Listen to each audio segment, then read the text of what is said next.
like I mentioned, there's a lot of engineering work being done out of India. So I would like to call on Mr. Ashish Saraf, VP and Country Head of Pratt & Whitney, to quickly just walk us through what you're going to, please, if you can, just for 2 minutes, if you can let us know in terms of how are you thinking of talent, what is the innovation work being delivered out from here as part of the engineering landscape? Thank you, Nitika, and thank you, USIBC, for this opportunity to invite Pratt & Whitney to share our thoughts. I will just very quickly give 2 examples. One is FPGA, and some of you who are technologists here know what I'm talking about. The FPGA programmers or FPGA programming is something that's very critical, chip programming basically, and finding these skills in the West, number 1, are difficult, number 2, are very, very expensive. So what we did was we actually decided that we will create a center of excellence for FPGA here and started hiring and training very young as freshers to actually bring them on board and do an FPGA center of excellence, because most of the FPGA engineers, they want to work for, you know, either the big tech fangs or the Intels and the AMDs of the world, you know.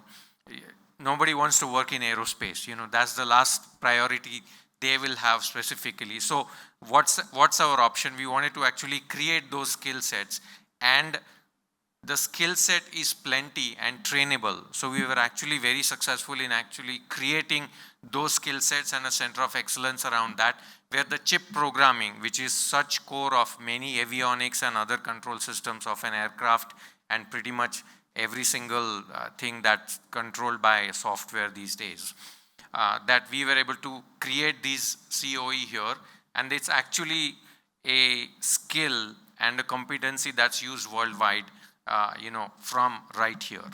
Second is AI ML.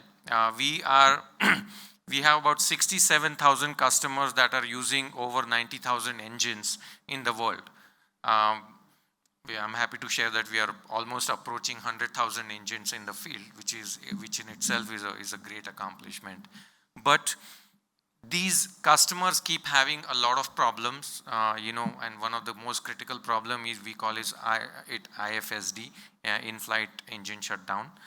And we are looking, because we have years and years worth of data that we have gathered from our customers for various incidents that they keep having, we are actually looking to use this data to predict when and how these conditions may occur for our customers, and give these tools to them so that they can prevent, you know, not only in-flight shutdowns, but many other incidents that could happen to the engine, thereby just enhancing the safety of our engines and safety of the passengers and their flying conditions and so on and so forth. So, you know, talent, leadership, all the other things, cost, skills, you know, obviously everybody is talking about, but these are the 2 examples that we are looking basically that's very specific to this GCC, that are used worldwide and allow us to become a center of excellence for something unique that's very rare across the world, but can be deployed across the globe. Thank you. Thank you so much. Thank you for those inputs.